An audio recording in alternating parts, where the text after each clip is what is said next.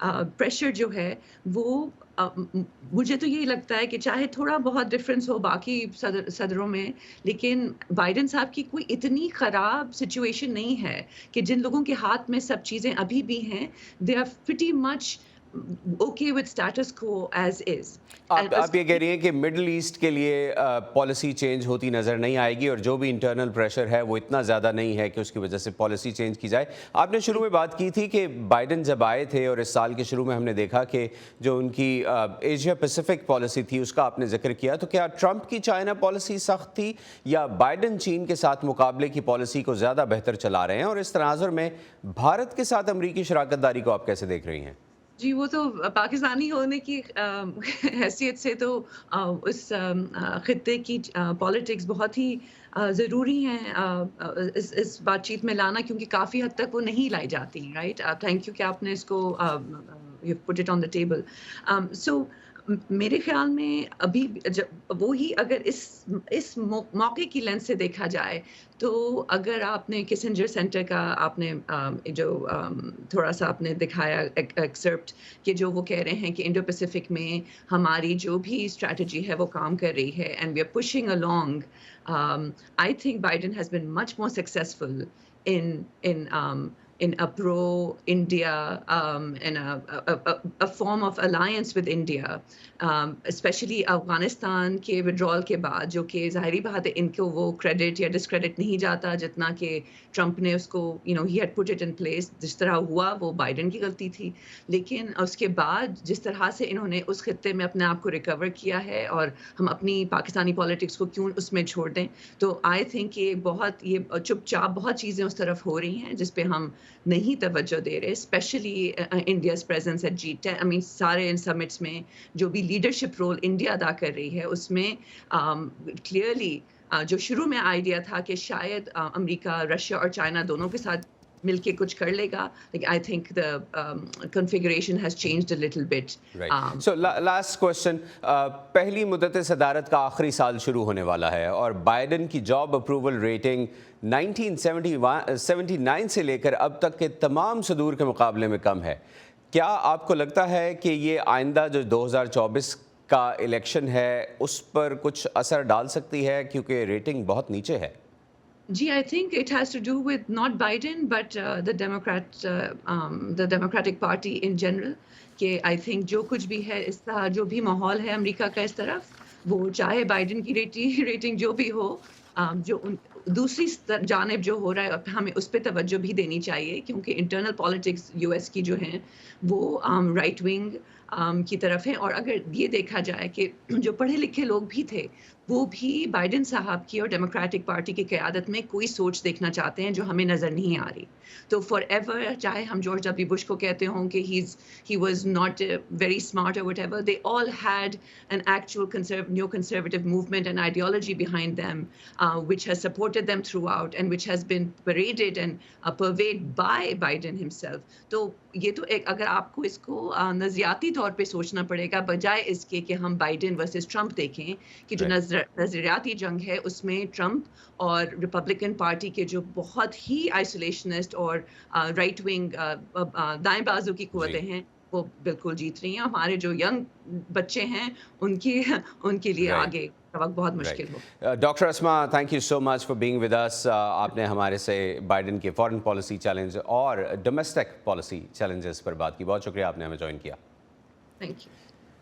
صدر Joe Biden نے اگلے سال کے انتخابات کو امریکی قوم کی اساس کی جدوجہد قرار دیا ہے. یہ ان کی مہم کا مرکزی موضوع ہے اور جمہوریت کو لاحق خطرات، اسقاط حمل تک رسائی اور ان کی معاشی کامیابی بھی اس کا حصہ ہیں. وائس آف امریکہ کی اس رپورٹ میں دیکھیے کہ آئندہ سال ہونے والے انتخابات میں کون سے مسائل ہیں جو سیاست پر حاوی ہوں گے. جیسے جیسے انتخابات قریب آ رہے ہیں، صدر جو بائیڈن ووٹرز کو اس بات پر قائل کرنے کی کوشش کر رہے ہیں کہ انہوں نے ملازمتوں کے مواقع پیدا کرنے کے لیے قانون سازی، اسقاط حمل کے حقوق کے تحفظ اور گن سیفٹی کی بہتری کی کوششوں اور جمہوریت کے تحفظ کے لیے اٹھائے جانے والے اپنے اقدامات کے ذریعے عام لوگوں کی زندگیوں کو بہتر بنایا ہے. انہوں نے استخاراتی طور پر لوگوں کو درپیش روزمرہ کے کئی مسائل پر بات کی اور ایک ساتھ کئی پیغامات دیے، جیسا کہ انہوں نے امریکی آئین کی جائے پیدائش فیلاڈیلفیا شہر میں ہنگامی صورتحال سے نمٹنے والے عملے کو بتایا کہ ایک بار فائر فائٹرز نے ان کے گھر کو آگ سے بچایا تھا، یا جب انہوں نے ماحول دوست ملازمتوں کے مواقع سے متعلق اپنے اقدامات کے فروغ کے سلسلے میں اپنے ریپبلکن مخالفوں میں سے ایک کے ضلع کا دورہ کیا۔ آج ہم جس تاریخی سرمایہ کاری پر خوش ہو رہے ہیں وہ کانگریس کے رکن لارن بوبٹ کے ضلع میں ہے۔ وہ میک امریکہ گریٹ اگین کی انتہا پسند تحریک کی رہنماؤں میں سے ایک ہیں۔ انہوں نے اپنے ہر ریپبلکن ساتھی کے ساتھ مل کر ملازمتوں میں ان سرمایہ کاریوں کو ممکن بنانے والے اس قانون کے خلاف ووٹ ڈالا۔ وائٹ ہاؤس میں بیٹھے وہ اپنے ممکنہ حریف سابق ریپبلکن صدر ڈونلڈ ٹرمپ کو ہرانے کے امکانات کے بارے میں پر اعتماد دکھائی دیتے ہیں۔ ایک سوال کے جواب میں کہ کیا کوئی اور ڈیموکریٹ ہے جو آپ کے علاوہ ڈونلڈ ٹرمپ کو ہرا سکتا ہے، تو بائیڈن کا یہ کہنا تھا۔ شاید 50۔ میں اکیلا نہیں ہوں جو انہیں شکست دے سکتا ہو، لیکن میں انہیں شکست دوں گا۔ بہت سے امریکی ووٹرز کے لیے مسئلہ نمبرز کا ہے۔ رائے عامہ کے جائزے مرتب کرنے والوں کا کہنا ہے کہ زیادہ تر امریکی معیشت کے بارے میں فکر مند ہیں، لیکن بہت سے لوگ اس عدد کی طرف بھی اشارہ کرتے ہیں جسے بدلنا بائیڈن انتظامیہ کے بس میں نہیں ہے، اور وہ ہے ان کی بڑھتی ہوئی عمر۔ انتخابات تک بائیڈن امریکی صدر کا عہدہ سنبھالنے والے اب تک کے سب سے معمر شخص یعنی رونلڈ ریگن سے 5 سال بڑے ہوں گے۔ بائیڈن اپنے ریپبلکن حریف ٹرمپ سے 4 سال بڑے ہیں۔ ڈیموکریٹک پولسٹرز کا کہنا ہے کہ یہ خدشات بائیڈن کو پریشان کر رہے ہیں، جہاں رائے عامہ کے جائزوں میں اس وقت اہم ریاستوں میں ٹرمپ ان سے آگے ہیں۔ ووٹر دونوں میں سے کسی بھی امیدوار کی عمر سے مطمئن نہیں ہیں۔ میرے خیال میں عمر کا عنصر اس وسیع تر عدم اطمینان کا حصہ ہے کہ ایک بار پھر ٹرمپ بمقابلہ بائیڈن، آپ جانتے ہیں راؤنڈ 2 ہے اور دونوں جوان نہیں ہیں۔ متعدد سنگین الزامات کا سامنا کرنے والے ٹرمپ اپنے کئی عدالتی پیشیوں کے ساتھ انتخابی مہم چلا رہے ہیں۔ یہ کچھ تعجب انگیز لگے گا، لیکن وہ ووٹرز کو پرانے وقت کی یاد دلا کر اس بات کا ڈھنڈورا پیٹتے ہیں کہ جب ڈونلڈ ٹرمپ صدر تھے تو ہر چیز کی قیمت کم تھی، مشرق وسطیٰ میں جنگ نہیں تھی، روس نے یوکرین پر حملہ نہیں کیا تھا، چین اتنا حاوی نہیں تھا، وغیرہ وغیرہ۔ صدر بائیڈن نے حال ہی میں اپنی مہم میں ٹرمپ پر تنقید کے لیے ان کے ادا کیے ہوئے الفاظ کا استعمال کیا، جس میں انہوں نے کہا تھا کہ اگر وہ دوبارہ صدر بنے تو ایک آمر ہوں گے۔ وائٹ ہاؤس نے وائس آف امریکہ کو بتایا کہ اس نوعیت کے بیان غلط ہیں۔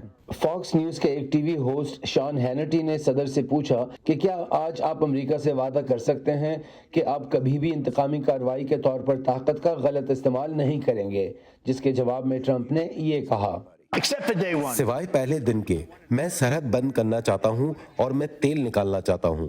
یہ وہ تضاد ہے جسے بائیڈن اور وہ لوگ جو ٹرمپ کو ریپبلکن نامزدگی کے لیے چیلنج کر رہے ہیں نومبر سے پہلے اجاگر کرنے کی کوشش کر رہے ہیں۔ ایک بات تو واضح ہے کہ اگر ان دونوں میں سے جو بھی جیتتا ہے تو امریکی ووٹرز کو بخوبی معلوم ہوگا کہ ان کا صدر کس قسم کا ہوگا۔ انیتا پاویل کی رپورٹ کے ساتھ Imran Jadoon, Voice of America. اسی پر ختم کرتے ہیں آج کا ویو 360۔ اسٹے سیف اور پاکستان اور خطے سمیت دنیا بھر کی اہم خبروں اور دلچسپ معلومات کے لیے آئیے ہماری ویب سائٹ urduvoa.com پر۔ یہ سارا کانٹینٹ آپ کو ملے گا ہمارے سوشل میڈیا پلیٹ فارمز پر بھی، facebook.com/VOA اردو، یوٹیوب پر ہمارا چینل ہے VOA اردو کے نام سے، اور ایکس اور انسٹاگرام پر ہمارا ہینڈل ہے @VOA اردو۔ اب تک کے لیے اتنا ہی۔ محمد عاطف کو آج کے شو سے اجازت دیجیے۔ خدا حافظ۔